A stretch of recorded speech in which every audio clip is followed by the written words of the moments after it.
Hi, everyone. Thanks so much for hanging out with us here on the Daily Racing Form YouTube. Make sure to head on down below and subscribe to the channel so that way you'll be alerted every time we have a video preview like this. This is a good one, Ashley. We get to talk about the reigning horse of the year. You and I get to talk about some incredible ladies this weekend between the races that we're previewing at Oaklawn and then over at Santa Anita with the Beholder Mile. How about the ladies that the races were named for? We're going to Mhm. preview the Grade 2 Azeri over at Oaklawn Park, and we're going to get to talk about Thorpedo Anna. Azeri, first of all, incredible, one of the absolute all-time greats. Whenever there's races like this named for the awesome horses, I'd just like to mention Hall of Famer, Eclipse Award champion, older mare in 2002, 2003, 2004, Breeders' Cup Distaff winner, Eclipse Award winner 4 different times, including that Horse of the Year. So just one of the all-time greats. This race is named for her, and it's a really nice starting point for our reigning Horse of the Year, Thorpedo Anna. She's 2-5 on the morning line, and all eyes will be on her. Yeah, and I think it's nice that you kind of pay tribute to Azeri, who we saw for several racing seasons when you look at it, how many years we saw her on the track, right? And the fact that 17-time winner from those 24 starts. So when you look at this field, I feel a little bad for everyone else because obviously Thorpedo Anna is in the spotlight. This is her return to the races. We haven't seen her since Del Mar. Nice to see her join the racing picture as a 4-year-old filly, knowing that they could easily have retired her, made her a broodmare. We're going to get to see her this year, and this obviously will sort of dictate her plans for the rest of the year. Yeah, trainer Ken McPeak has done such a fantastic job over the last couple years with her, with Mystic Dan, taking them all over the place too, Mhm. just running the horses. That's what we want to see as fans, as bettors. We want to see the best compete. And I'll give you a little bit of a tease as we move to the Timeform US Pace Projector. I think there's one horse in this field that might be able to breathe the air with her, but the rest of them could really be up for it. The one that's kind of intriguing, we'll get to in just a moment. It's what they call a tease, Ashley. That's why I make the big money here because I know things like that. So here's the pace projector. They have Wild About Hillary up front with Thorpedo Anna, Jody's Pride, Recharge, kind of in that next tier behind them. Anything surprising to you about this one? Not really, but I do think if Thorpedo Anna wants the lead with the inside draw, she could be there. I don't think she needs to be rushed. She's happy with a target in front of her. We've seen that even in her defeat last year, her lone defeat in the Travers. She was happy trying to mow down Fierceness in the end. So Wild About Hillary really has that one move that we've seen, especially in those last three. She goes to the front. She was able to hold on last time out. And as we head on out to meet the field, we're talking about awesome ladies, Ashley. We have to give a shout out to our producer, Lucia, one of the awesomest ladies out there that we all know. Thorpedo Anna kicks things off, your reigning horse of the year. And here's a look at her winning the Breeders' Cup Distaff last time out. I mean, she really wasn't even challenged in this race. She was a heavy favorite there. And they didn't really even want to get cute. They just put her on the front end because they knew that it was going to be really hard for anyone to pass her. Yeah, and you look at her, she did what she needed to do. And I think the thing that I'm going to be honest, upset me a little bit with everyone is not that she lost respect or anything like that, but everyone sort of, I don't know, critiqued her cotillion performance because she didn't win by a pole, right? You see how she's won her other races 4 or 5 lengths. That's within her wheelhouse. And she did what she needed to do. She was cutting back from 1.25 miles to 1.16 miles. She was ready for the Breeders' Cup Distaff. She had a tough campaign. They put her against the boys. She did not embarrass herself. She almost beat Fierceness there. She was really hungry for the win. I think you look at what she's been able to do at this point, she's been almost flawless in my opinion. So I think Kenny McPeak, as you said, has done a tremendous job with her. You look at her pedigree, nothing suggests that she should be as good as she is, right? She was a $40,000 purchase. The mare was unraced. The stud fee, $5,000, and she's just a tremendous athlete. Can talk about her for another second because she is the big gal, the horse of the year. I mean, she's 8 for 10 overall. Her two losses came right before a layoff and then to the boys, to Fierceness in an awesome race when she also outfinished the Breeders' Cup Classic winner. I mean, and you go through the stuff that we do as gamblers to try to poke holes in horses. She's proven at Oaklawn. She's proven at the distance. She has speed, but she can also sit. So she's not one dimensional. She's got some versatility to her. She's a 6-time graded stakes winner, a 5-time grade 1 winner. Like, she's just really, really hard to poke holes in.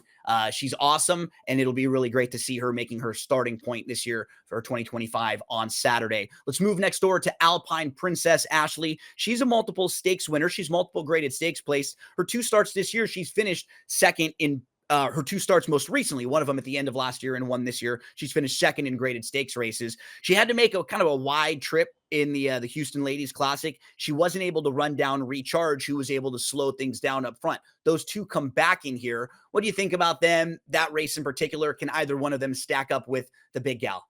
We talked about it. Hoosier Philly's going to try the West Coast, right? Looking at where she finished, she was behind Alpine Princess in that last out effort.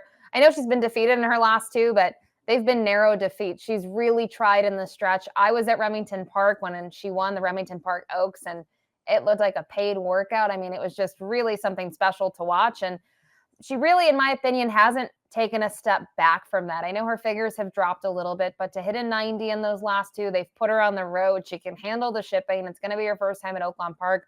I think there are certainly things to like about her.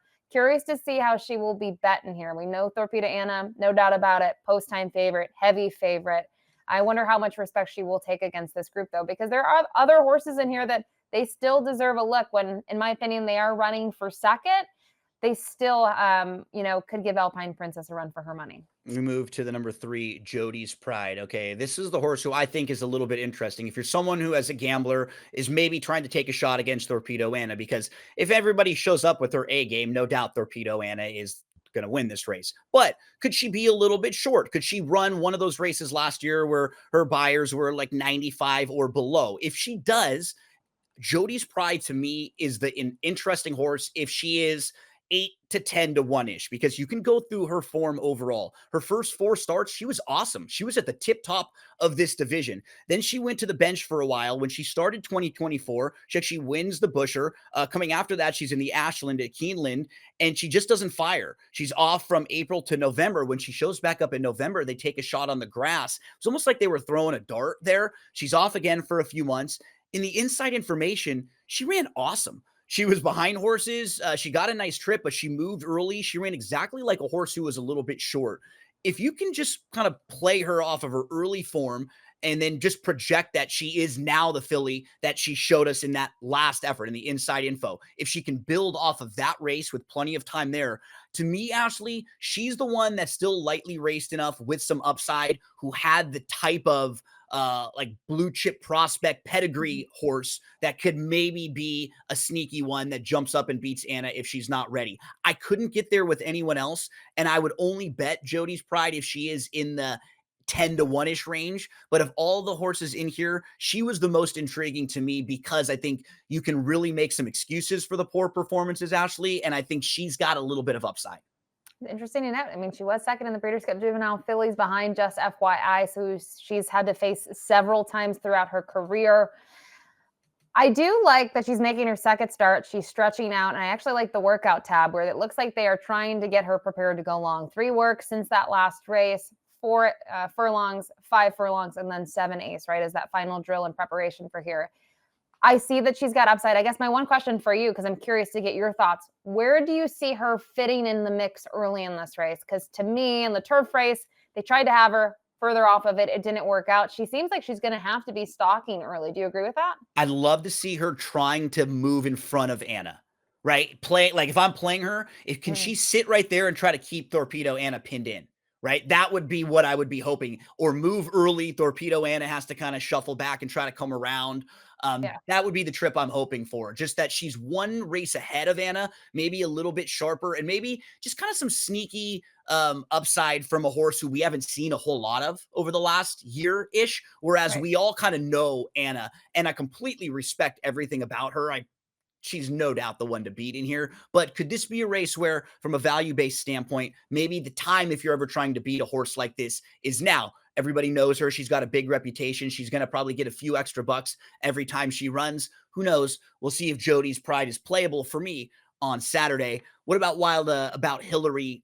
Pace factor. Got loose up front last time out, was able to hold off Free Like a Girl, but I thought that race, just comparing it, felt like a cut below even the Houston Ladies Classic when you compare it to that one. Yeah, it is a little bit of a cut below. I mean, she obviously scored a big upset in there, and she was ready to roll, got a little confidence in the previous effort at Fairgrounds, which I do think was flattered by the off track and the way the track played that day and her performance. She was an easy winner there. She didn't beat a big field. And I think the other thing that kind of stands out is she got a pretty soft half in that race at Oaklawn Park, almost 49 to the half for a grade 3 Oaklawn. seems a little slow. It was only a 5-horse field, and she's going to have Free Like a Girl again against her in this spot on Saturday. But I still think I have some concerns about her. She's going to face Thorpedo Anna. She's going to get some of those fresh faces that you mentioned coming out of, say, the race in Houston, or your kind of case here for Jody's Pride. I just not sure she's going to be able to handle this group. Totally agree. Recharge right next door, lightly raced on the up swing, 6 for 8 overall. But most recent win at Sam Houston, that was by far the best Buyer speed figure she'd ever run. That was by far her career best race. She was 42-1 in all out. Can she now take another step forward in a tougher race where it probably won't shape up quite as well for her, right? I don't knock what she's done overall as a horse. It's just now you get the next step up.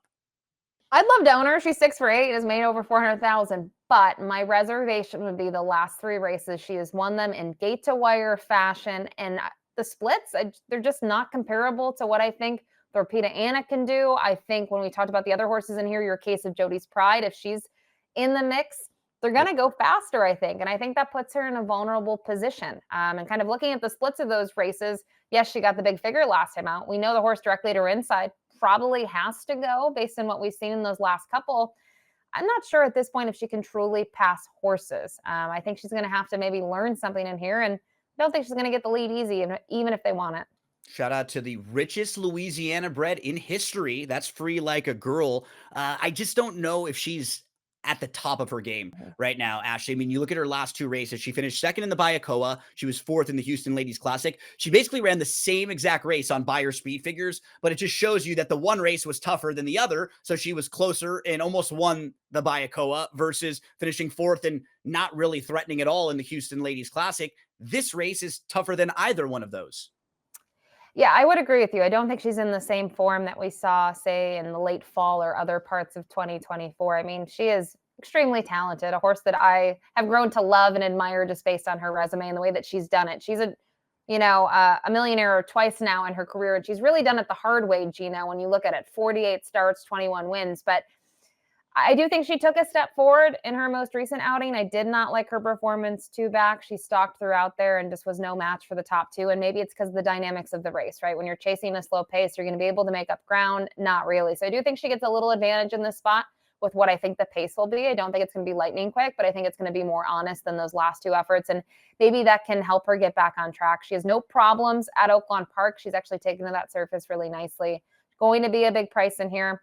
I would still consider her in the exotics.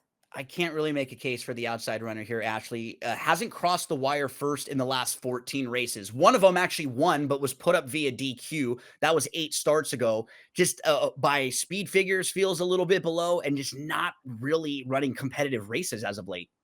Yeah, you got to go to 2024 to find those wins, right? It does have that win in Oaklawn Park at a mile, but following start, Free Like a Girl won that race. This mare was really far back, and I just feel like when you look at her, she has been in really tough spots, and I wish she had confidence coming into this race because I do think it's probably affected her. When you look at Idiomatic, Corningstone, Hoosier Filly, Corningstone again, and Tax, I just feel like this is not the way that, in terms of her form, I would like to use a horse, right? I would like to see maybe her drop in, get a nice performance, get some of that under her belt again, and then take a step forward. So I agree with you. She's a pass for me.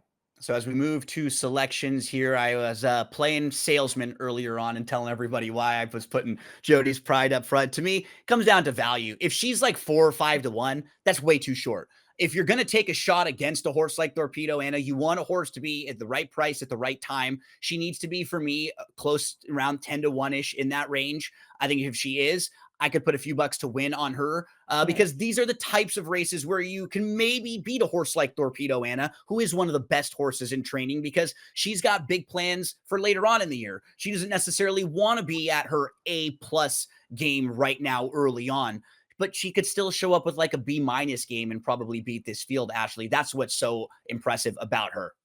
Yeah, and I think you bring up a great point in terms in wagering structure and how you might target this, right? It really depends on the price on Jody's Pride. For me, I find it tough to beat Thorpedo Anna, like most people. So in terms of the exotics, it would have to be something really enticing to get involved underneath. I don't think Alpine Princess will necessarily offer that value. Maybe Free Like a Girl will. So for me, I'm going to be more focused on that late pick 5 at Oaklawn, that late pick 4. Definitely, probably the pick 5, knowing that I can single Thorpedo Anna. She's going to be heavily favored. But the other fields, Gino, the minimum number of entered runners is 10. They're 10, 11, 12, and I believe the other one is 11 or 12 as well. So I can get some coverage elsewhere and hopefully get some prices along the way. I know you've had some success with those multi-exotics over at Oaklawn Park not too long ago, so we're going to really be paying attention when you do the wagering strategy video with David coming up for this weekend and start putting your keys and your uses in defense, because I want to know who Ashley's going to be keying in some of those races. Whoever you play, however you're playing them in the Azeri this weekend, we wish you the best of luck.